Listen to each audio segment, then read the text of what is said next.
அப்படின்னா react application எப்படி create பண்றது, அடுத்தது அதுல பாத்தீங்கன்னா காம்பனன்ட்ஸ் எப்படி நம்ம கிரியேட் பண்ணி இன்புட் பண்றது, அது எப்படி எக்ஸ்போர்ட் பண்றது, அந்த காம்பனன்ட்ல எத்தனை டைப் இருக்கு, 2 டைப்ஸ் இருக்குன்னு சொல்லியிருக்கேன், class component, function component. Okay, இதெல்லாம் எப்படி கிரியேட் பண்ணி நம்ம இம்போர்ட் எக்ஸ்போர்ட் பண்றதுங்கிறத பத்தி பார்த்தோம். நெக்ஸ்ட் இந்த காம்பனன்ட் கிரியேட் பண்ணி நம்ம எலமெண்ட்டை கொடுக்குற இடத்துல வர இந்த பிராக்மெண்டேஷன் எரர் அப்படிங்கறத எப்படி நம்ம அவாய்ட் பண்றது அப்படின்றத பார்த்தோம். இந்த வீடியோல நம்ம என்ன பார்க்க போறோம் அப்படின்னா ப்ராப்ஸ் அப்படின்னா என்ன, அது எப்படி ஒரு காம்பனன்ட்ல இருந்து இன்னொரு காம்பனன்ட்டுக்கு டேட்டாவை ஷேர் பண்றது அப்படின்றத பத்தி தான் பார்க்க போறோம். ப்ராப்ஸ் ஷார்ட் ஃபார் ப்ராப்பர்ட்டிஸ் அப்படின்னு சொல்லுவோம். ஒரு காம்பனன்ட்ல இருந்து இன்னொரு காம்பனன்ட்டுக்கு நம்ம டேட்டாவை ஷேர் பண்றதா என்னன்னு சொல்றோம், ப்ராப்ஸ் அப்படின்னு சொல்லுவோம். நம்மளால என்ன பண்ண முடியும், இப்போ பேரண்ட்ங்கிற ஒரு காம்பனன்ட்ல இருந்து சைல்டுங்கிற ஒரு காம்பனன்ட்டுக்கு டேட்டாவை நம்ம ஷேர் பண்ணிட்டோம். ஆனா சைல்டுல இருந்து திரும்ப என்ன பண்ண முடியாது, பேரண்ட்டுக்கு டேட்டாவை நம்மளால வாங்க முடியாது. இதனாலதான் நம்ம ரியாக்ட ஒன் வே டேட்டா பைண்டிங் அப்படின்னு சொல்றோம்.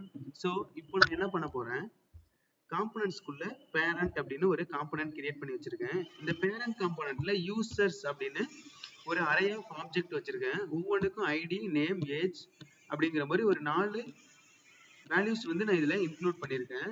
அகைன் இதுக்கு ஸ்டைல்ஸ்னு சொல்லிட்டு பார்டர்ங்கிற 2 பிக்சல்ஸ் ஆலிய ரெட்ங்கிற மாதிரி நம்ம ஒன்று கிரியேட் பண்ணிருக்கோம். அடுத்து பாத்தீங்கன்னா இந்த கன்சோல் டாட் லாக்ல யூசர்ஸ் நான் எங்க பிரிண்ட் பண்றேன், கன்சோல்ல பிரிண்ட் பண்ணி செக் பண்றேன். First check. அடுத்தது பாத்தீங்கன்னா என்னோட யூஐல இது அரே ஆஃப் ஆப்ஜெக்ட்ங்கிறதுனால நான் என்ன பண்றேன், யூசர்ஸ் டாட் மேப் அதை மேப் பண்ணி ஒரு அன்ஆர்டர் லிஸ்ட்ல அதை நான் ஷோ பண்ணிடுறேன்.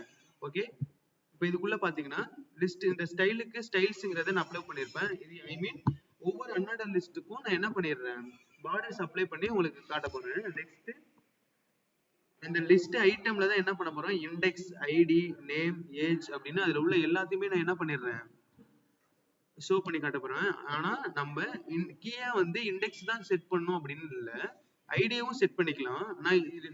நான் இண்டெக்ஸை செட் பண்ணிட்டு ஐடியா உங்களுக்கு பிரிண்ட் பண்ணி காட்டியிருக்கேன். இப்போ நான் என்ன பண்ண போறேன், npm start அப்படின்னு கொடுத்துட்டு செக் பண்ணுவோம்.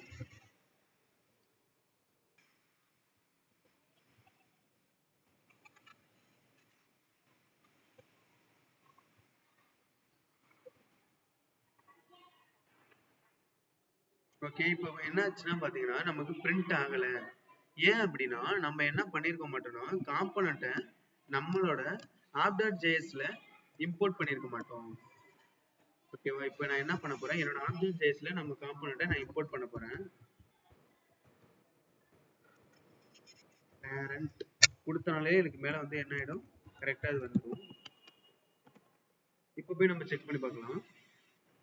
ஓகே, இப்போ பாத்தீங்கன்னா இண்டெக்ஸ், ஐடி, நேம், ஏஜ் இதே மாதிரி நான் எனக்கு என்ன வந்துருச்சு, அந்த பேரண்ட் காம்பனன்ட்ல நான் அந்த அரே ஆஃப் ஆப்ஜெக்ட்டை என்னோட பாடி செக்ஷன் ஐ மீன் என்னோட பேரண்ட் காம்பனன்ட்குள்ள நான் பிரிண்ட் பண்ணிட்டேன். இப்போ இந்த டேட்டாவை நான் என்ன பண்ண போறேன், child.js அப்படின்னு ஒரு ஃபைல் கிரியேட் பண்ணி அங்க ஒரு காம்பனன்ட்டுக்கு ஷேர் பண்ணி நான் அதுல பிரிண்ட் பண்ணி காட்டுறேன் உங்கள்கிட்ட.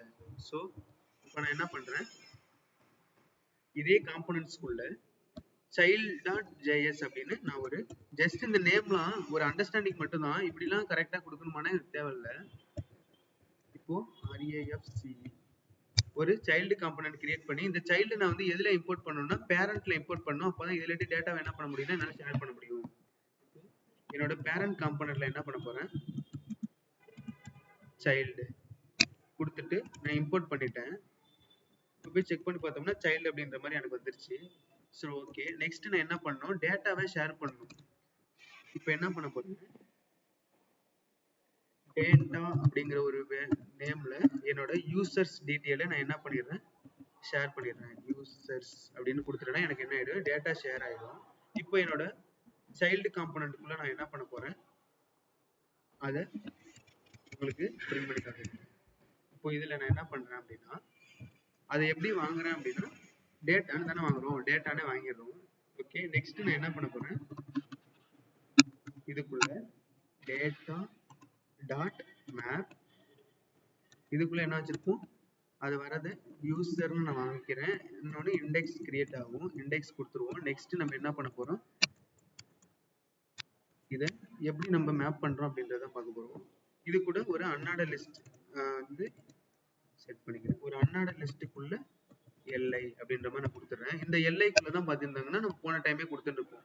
இப்போ இதுக்கு ஃபர்ஸ்ட் நம்ம என்ன செட் பண்ணணும், கீ செட் பண்ணணும். கீ வந்து நான் எதை கொடுக்குறேன்னா இந்த டைம் நான் இண்டெக்ஸையும் கொடுத்துருக்கலாம்னு சொல்லியிருக்கேன். அப்படி இல்லைன்னா என்ன பண்ணலாம், நம்மளோட ஐடியாவே நம்ம கொடுத்துக்கலாம். இப்போ ஆனாலும் நான் இங்க என்னதான் பண்ண போறேன், இண்டெக்ஸ் தான் கொடுக்க போறேன். ஓகே, நெக்ஸ்ட் நான் என்ன பண்ண போறேன், ஒரு பிரேக் கொடுத்துட்டு இண்டெக்ஸ் வந்து என்ன வருது அப்படின்றத செக் பண்ணுவோம். அப்போ இண்டெக்ஸ் சொல்லிட்டு நான் என்ன பண்ணிடுறேன், அந்த இண்டெக்ஸை இங்க பிரிண்ட் பண்ணிடுறேன். எந்த இண்டெக்ஸ் எனக்கு ரெண்டர் ஆகுது அப்படின்னு நான் செக் பண்ணணும் இல்லையா, அதனால நான் இந்த மாதிரி கொடுத்துட்றேன். நெக்ஸ்ட் என்ன பண்ணுவோம், நேம் அப்படின்னு சொல்லிட்டு யூசர் டாட் நேம் அப்படின்ற மாதிரி நம்ம கொடுப்போம். இதுக்கப்புறம் நம்ம என்ன பண்ணுவோம், ஏஜ் வேணும்னா ஏஜ் கொடுத்துக்கலாம். ஏஜ் என்னன்னு தரேன், யூசர் டாட் ஏஜ் அப்படின்ற மாதிரி பிரிண்ட் பண்ணிடுவேன். நெக்ஸ்ட் ஒரு பிரேக். நெக்ஸ்ட் என்ன பண்ணுவேன், ஏஜ், அவ்வளவுதான். நேம் ஏஜ் தான் வச்சிருப்போம். ஸோ ஐடி வேணும் அப்படின்னா என்ன பண்ணிக்கலாம், நீங்க ஐடியாவும் நம்ம பிரிண்ட் பண்ணிக்கலாம். ஆனா இண்டெக்ஸ் ஐடி இந்த ரெண்டுல ஏதாச்சும் நம்ம ஒன்னை வந்து கீயா செட் பண்ணா போதும், ரெண்டுமே பண்ணணும் அப்படிங்கிறது தேவையில்லை. யூசர் டாட் ஐடி அப்படின்ற மாதிரி நான் கொடுத்துட்டு நெக்ஸ்ட் என்ன பண்ண போறேன், இங்கே ஒரு பிரேக் கொடுத்துருக்கேன். ஓகேவா, இப்போ நான் கொடுத்துட்டேன்.